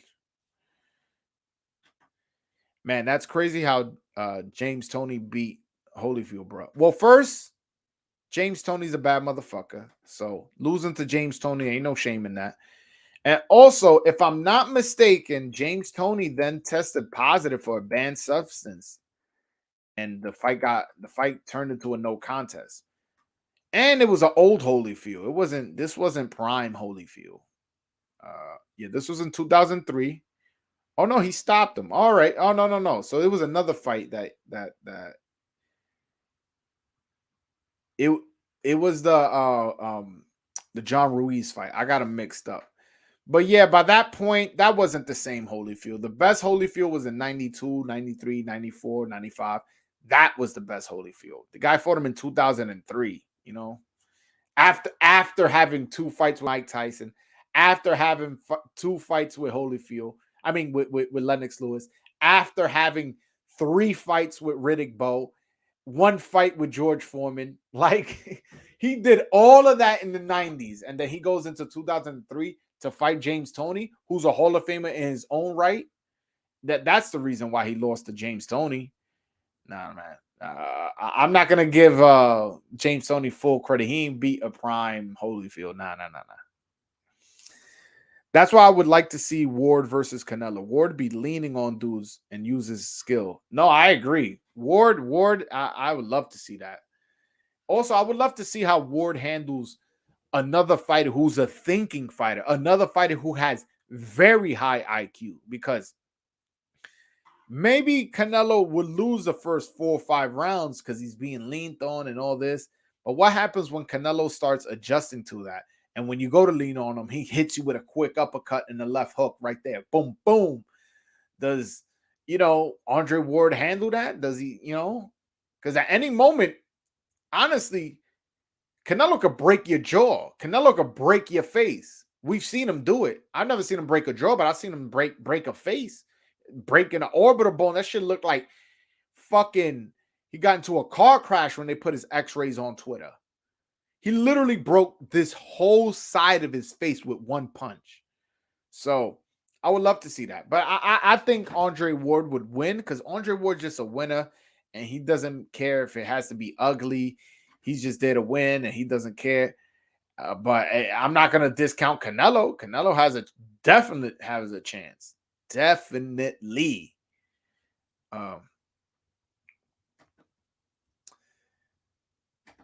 Tainted meat does that for you. Yo, Imisambi, yo, every time you come on here, you be on some bullshit, man. That's my guy, though. But the thing is, he took hair tests afterwards, and it proved that the levels that was in his system were consistent with eating tainted meat. You know what I'm saying? And I don't know, he only got caught since then. He only got caught since then. He hasn't got caught again. I don't know. I wish he was more vocal about random blood and urine testing. I will agree with you there, Imisambi. I will agree with you there. Why not say, hey, listen, if you want to fight me, you have to fight random blood and urine testing? Because Floyd Mayweather came up with a good precedent. And it's not like Canelo is struggling for money. So if he has to pay $50,000 to make sure both fighters are on an even playing field, I don't see why he wouldn't do that. I would do that. It will also secure your legacy. It'll be like, look, some of you guys think I'm doing this because I'm using clenbuterol, whatever the fuck you think I'm using. But since then, I've been using random blood and urine testing and haven't tested positive. And you can say, yeah, there's ways to go around it, but it makes it a lot more harder when you're doing VADA, random blood and urine testing. Like, you know what I'm saying? People get caught for a reason. Yeah, somebody told me Triple G would beat Ward. I don't know about all that. Yo, listen, Michael Blunt, I call you little bro. Please stop hanging out with drug addicts, man. That it just ain't cool, man. If you have friends like that, they obviously are on some psychedelics, some kind of crack cocaine that from the 80s. Triple G would have got schooled by Andre Ward. Like, he doesn't, like Floyd Mayweather says, no special effects, straight up and down. The thing is, Triple G just had massive power. Now you're moving him up to 168. When Andre Ward fought Kovalev at 175 and didn't get knocked out in either fight, he got dropped in one of them, but he didn't get knocked out. And he knocked out Kovalev in the rematch. So, yeah, definitely. That I don't know who told you that, but Triple G would not beat Ward. Now, if you want to say I think Roy Jones beats Ward. I think Ward beats Calzaghe, but if you want to argue that Calzaghe beats Ward, that's not a terrible prediction. But Triple G over Ward, nah, fuck out of here. I don't know. But guys, if you guys want to call in, the link is pinned to the top of the chat. Click the link, it'll take you to a website. And if you're smart enough, you'll figure it out from there. But yeah. Andre Ward way bigger than Triple G. It may not look like it, but he is. He looked huge in the second fight against Kovalev. Not only that, Triple G has been a middleweight since he was a pro. Like, he's a career middleweight. So obviously, maybe when he went pro, he probably should have started at 154 if he's still a middleweight now. I don't see how he has a chance against Andre Ward. No, absolutely not. Absolutely not. Let me check if there's any boxing news. Seems like nobody wants to call in, so let me see if this anything broke while I've been online, so I could put y'all on.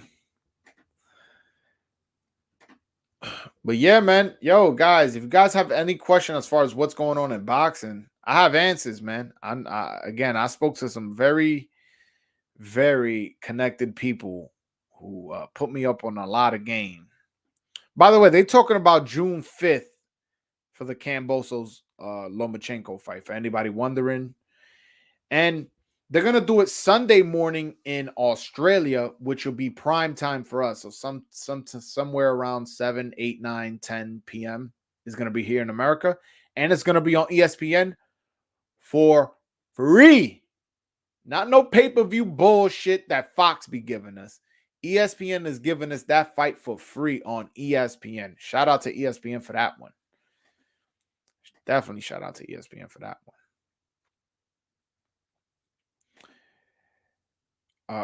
Arslanbek Makhmadov versus Maurice Vok this weekend. The Lion is coming. The future heavyweight champs. I remember you put me on to this Makhmadov guy. I'm interested into seeing what he does. I am. Let's see. He does.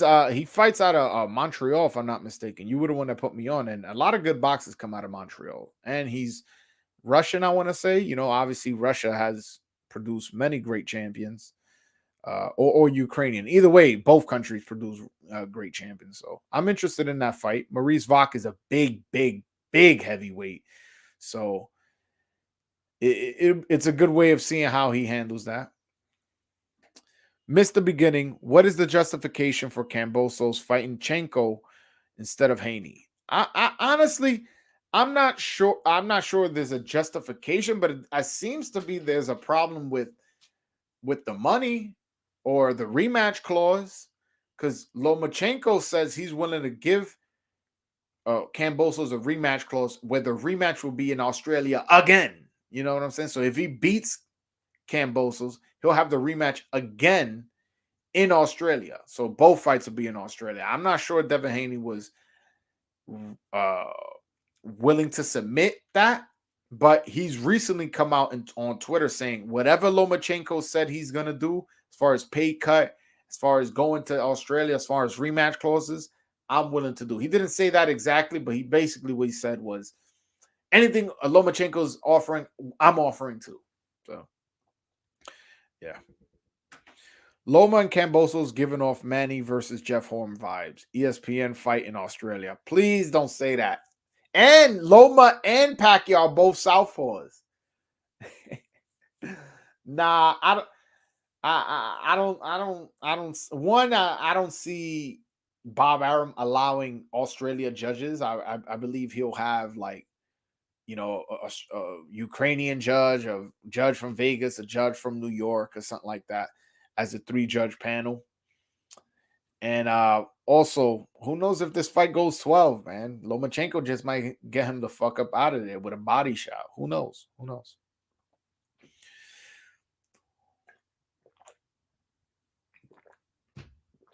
But guys, if you guys want to call in, link is pinned to the top of the chat. Hold on 1 second. But boxing is, yo, I'm telling you, the months, listen to this. The months of April, May, June are going to be smoking hot in the boxing world. I'm talking about smoking hot. Listen, let me see if I can find the lineup to share with you guys. Cuz I'm super duper excited for April and May and March and June, excuse me.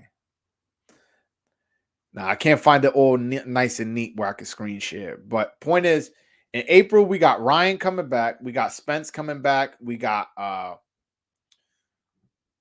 believe Castaño Charlo is also in April.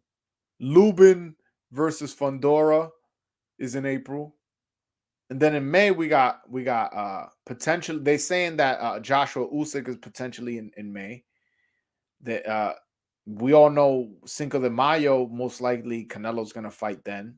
Then in June, they talk about Tank coming back in June. There's rumor June 5th is going to be Lomachenko versus Kambosos.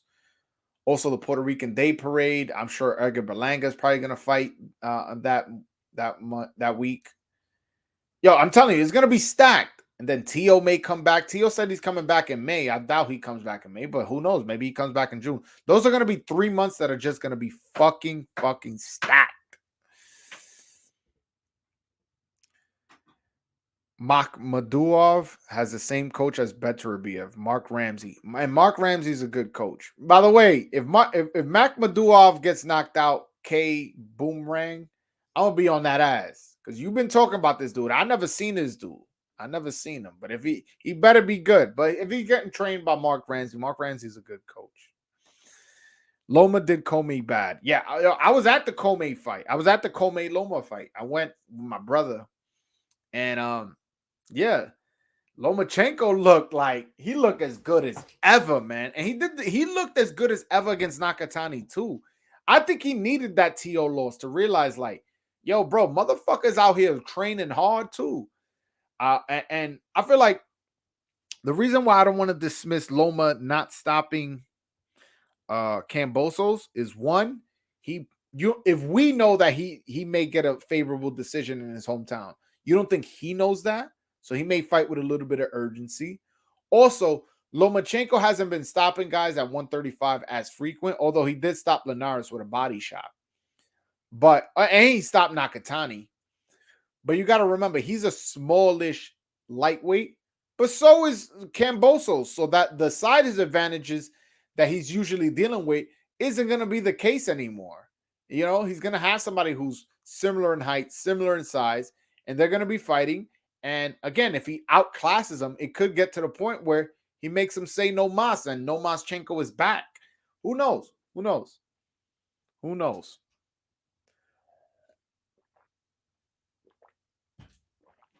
But yo, link is pinned to the top of the chat. I know I keep repeating myself, but I want to get at least one caller in.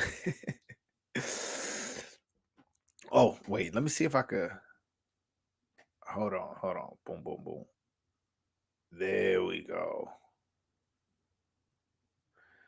All right. Also in April, I forgot to mention Katie Taylor versus Amanda Serrano. Casemiro's coming back. In March, we got Kiko Martinez versus Josh Warrington. The Charlo Castano fight is March 19th. My bad, guys. I said I was in April. It wasn't. March 19th. Damn, March 19th. Listen to the fights on March 19th.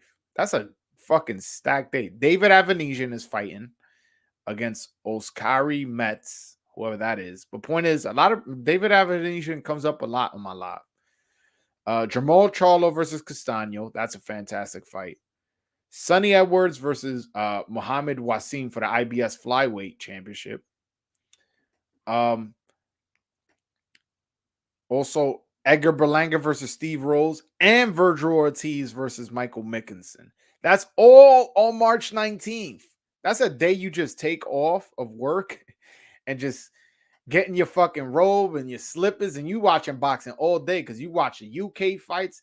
Then, you know, you got all these US fights, some on ESPN, some on DAZN, and some on Showtime. Man, that's a great day of boxing, March 19th. I do wish, you know, not all of them were on the same day, but that's just how boxing works.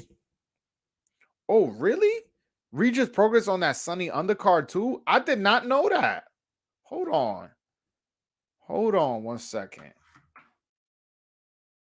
I want to see if he who's he fighting? I haven't heard anything as far as who he's fighting. He's fighting Tyrone McKenna. Okay. This is in Dubai. I thought it was in the UK. Oshaki Foster's also fighting on the card. He's fighting an undefeated fighter. Okay, this card is actually not bad. But it doesn't say who's streaming it. Like, is it on Showtime? Is it on Fox? I don't know. But the card isn't terrible. The card is definitely not terrible. Yeah. Nah, but I'm excited for the sport of boxing as far as the fights are gonna get made. I just wish that the top dogs would fight each other, like a Ryan Garcia, Devin Haney or Kambosos, Devin Haney or Teofimo and Josh Taylor, like later down the run after Teo gets a couple tune-ups. Spence Crawford, Joshua Fury, Canelo Charlo. I hope all these fights get made because the big fights is what moves the needle in boxing. These good little fights that we get as hardcore as we enjoy, but if we want to move the needle, our big fighters are going to have to fight each other. Unfortunately, sometimes they fall on different sides of the street. But when they're on the same side of the street, it's just a blessing. It's a blessing. It really is. Guys, if you guys have any more boxing history questions, which I really enjoy, ask me in the comment section. I'm more than willing to answer. If you guys want to also compare, I don't like too much the fantasy matchups, although I do them. But hold on one second. Cinco de Mayo, it's in 10 weeks. Probably 5 boxers is on training now and hope that their number comes out at the Canelo lottery. Yo, that's facts, man. That is absolute facts. Right now, the guys waiting on that is Andre, Charlo, Benavidez, Bivol. Who else? And I would say Triple G, but Triple G seems to be dead set on trying to get that Murata fight, so I'm gonna exclude him. So this 4th fight is waiting on that Canelo payday, waiting on that lottery, and I don't know. We'll see if he gets it. We'll see who wins. We'll see who wins the lottery. Who do y'all think Canelo fights next? Who do y'all think? I think it's gonna be Charlo, but we'll see. I don't know. I don't know if it's going to be, but I think Charlo is going to win the lottery. And he's going to get knocked out for winning the lottery, but he's going to get paid very handsomely for that. He's going to get paid, what, $4, $5, $6, $7 million for that fight.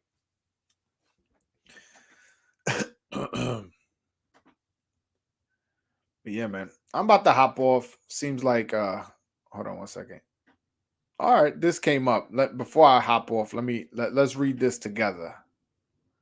Let's read this together. This headline is a little clickbaity. And I like it. So Thurman on facing Crawford. Where is my contract? How do you want to do business? Write it up.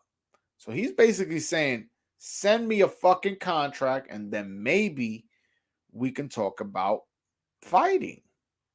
Listen, this is a quote. I don't see that. I don't see that I'm a defeated fighter. I don't feel like I was defeated by Manny Pacquiao. It was a split decision. At the end of the day, I want to know if there's anybody who can defeat Keith Thurman out there. Thurman told the experts, I fucked up, bro. I fucked up versus Pacquiao. It happens to be human beings. It happens to human beings, excuse me. We be fucking up. 2019 wasn't my best year. 2022, I'll stay busy as a fighter. It's not like this fight with Barrios is what I wanted. It was a good fight to make happen and come back and perform for the fans. People talk about Terrence Crawford and this and that. I've been trying to tell everybody, it's real simple with Keith Thurman. You can talk whatever you want. You can go on 100 interviews, no matter. None of that matters. Where is my contract? How do you want to do business? Write it up. That's all I have to say.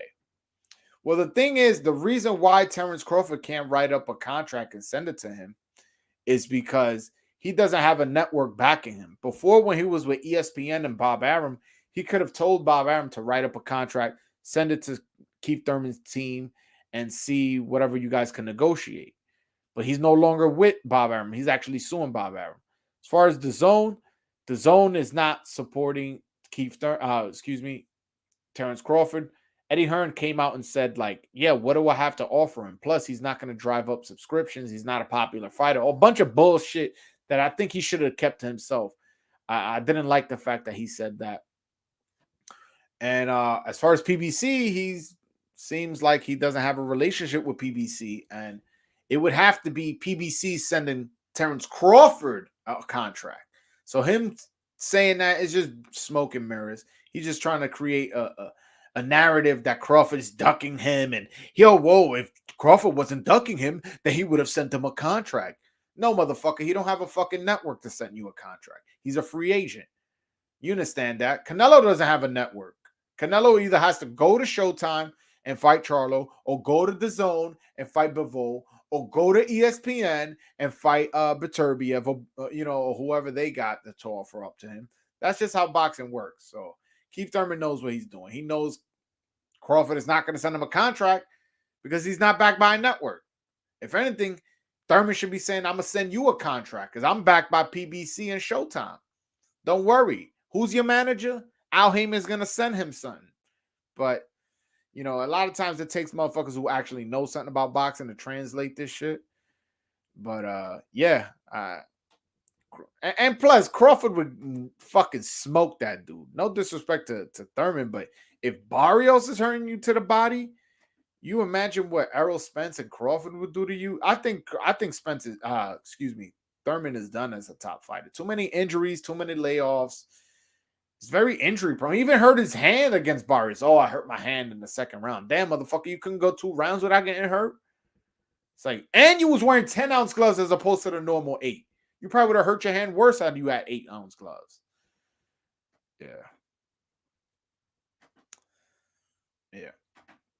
Boxing going down because all the rumors are fighting, but no big fight. But Mayweather seems to started this A side and picking and choosing fights. I mean, it's become too much of a business. I understand it's a business and you want to negotiate. You want to make sure your purse is represented correctly and you're not, your paycheck isn't some bullshit. I understand that. But at the same time, there should be a balance of your business being right and you wanting to prove you the best. There needs to be a balance between those two things. And unfortunately, in boxing, that's been the biggest problem right now. Why UFC has surpassed boxing, if we're being honest. The reason is in UFC, when we want to see a fight, not only do we get it, we also are very clear as to who is the best. When Khabib was fighting, it was very clear after he beat Conor McGregor that he was the number one motherfucker. He retired. Fucking Usman beats Kobe Covington twice, beats Jorge Masvidal twice. All right, it's clear he's the best. You understand what I'm saying? In boxing, it doesn't seem like that's the case. Typos, my bad. No, I know. I felt like I was dyslexic reading that shit, man. But it's all good, though. It happens.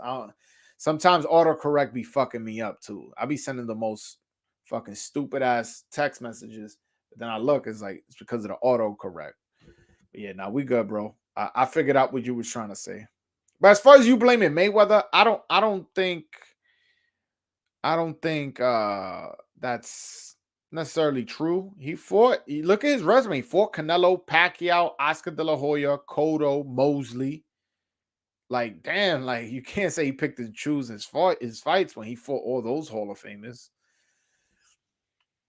UFC pay is ass. So ass, though. I agree. It's ass, but it's better for the fans. It's worse for the fighters, but better for the fans. It needs to be a balance between that, though. There needs to be a balance. Benavidez fight Lemieux this spring and Beterbiev versus Smith Jr. this summer. I hope Canelo will fight Bivol. The edge is on Canelo at 168, and the edge is on Bivol at 175. Yes, Benavidez is going to absolutely murder David Lemieux, who's way past his prime. And Beterbiev versus Joe Smith, that most likely will be in Madison Square Garden. And if you guys know, I will be there for sure. Y'all guys know I'm from New York City. I'm a big boxing fan. I would definitely pay a ticket to go watch that fucking light heavyweight war. 3-belt unification.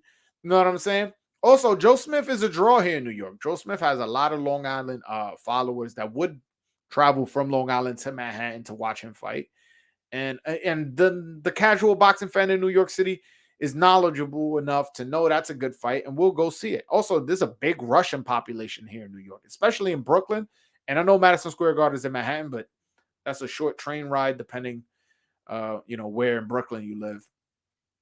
But yeah, I would love to see that fight, and live too. I would love to see it live. Ha! Michael Blunt knows me.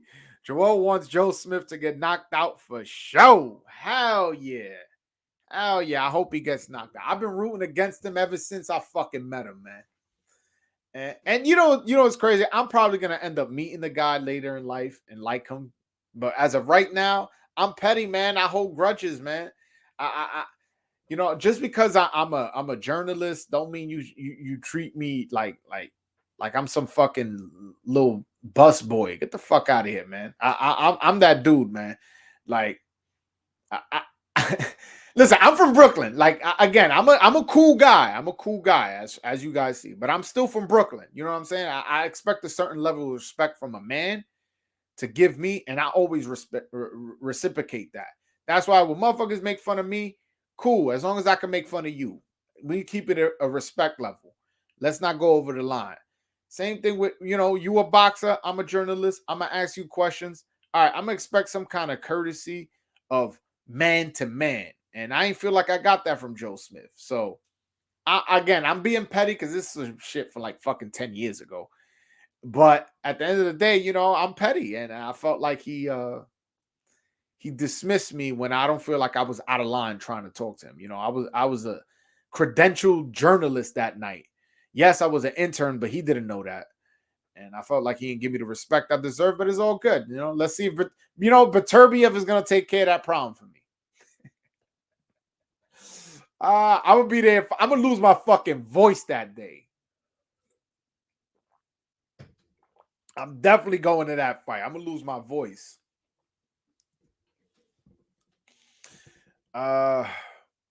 Yeah, I'm about to end this live. Seems like nobody wants to call in. I had fun with you guys. Shout out to everybody who was active in the chat. If you guys want to ask any last minute question, either call in right now as I'm saying my goodbyes or type it in the chat. I'll respond. But I'm about to head the fuck out of here. I'm gonna go to the gym in a little bit. Again, good thing I just mentioned that. Yo, guys, we gotta get healthy, man. All the men in here, we gotta get healthy, work out, eat healthy, do all that stuff. Oh, wait. Can that fight sell out? I don't know about sell out because Beterbiev, although there's a really big Russian population in New York, I don't think he's that popular amongst Russians. I think he sells 9,000. That's a good number, 9,000. We definitely got to meet up at that Beterbiev versus Joe Smith fight, no doubt. Yeah, I'm definitely down. Yo, where's your gym again? And how much is just to train for the day? So we could work out together. Let me know in your boxing gym. Wow. How much is it just for to work out for a day? Is I would like to meet my subscribers and shit, and specifically Dr. Strange. I know him off Twitter. So yeah, let me know what's the name of your gym. Or what street is on, and also how much is it just to train for the day? Oh, 40 an hour. Whoa, hold on. That's you paying a trainer. I'm talking about how much is it just to train for a day? Like me train by myself, hit the bag and shit. I don't need no fucking trainer telling me what to do. I know what to do. Hold on. The boxing fan will there a lot of people. I don't know what this dude's saying. Quebec will travel to New York. Oh, really? You think so? All right. Well, if Quebec have traveled to New York, like then it will sell out. But I know Joe Smith has a lot of those. He has a big Long Island fan base. He does. Alchemist Boxing Fitness. Let's see how far that is from where I'm at right now. Because honestly, I remember last time we spoke, you said it was in Bushwick, and Bushwick is right there for me. I literally live a 5-minute walk from Bushwick. So, Alchemist Boxing Fitness Club. All right. Yeah, that's a 10-minute drive for me. I'm right there. Yeah, now I'm going to pull up on you one day. Would you ever collab with Punch Drunk? I reached out to Punch Drunk, but he didn't respond. No hate. Hey man, he didn't want to. He probably didn't even see it, and if he did see it and he doesn't want to train, he doesn't want to collab. That's cool with me. Shout out to Punch Drunk, whatever he does on his channel. You know, no hate from me. If whether he does or doesn't want to be on cam with me is fine with me. But I've hit him up on Twitter and Instagram. Never got a response. But hey, it's all good. It's not like a sophisticated gym, haha. He kind of has he has kind of a makeshift gym, but he's a solid dude. I'll pull up one day. Fuck it. I'll pay $40 to train for an hour. $40 ain't shit to me. Yeah. Let me know one day. The time works out for me, and I'll work out with you. I love, as you guys know, I love working out. I'm going to the gym right after this. So I usually lift weights, but I used to train boxing. I wouldn't mind training with you. But yeah. All right, I'm gonna end this live. Shout out to everybody who showed up. I really appreciate y'all. Dr. Strange, we'll link up one day. I'll hit you up on Twitter so we can work out the timing as far as when we're gonna link up. But everybody, shout out to y'all and peace.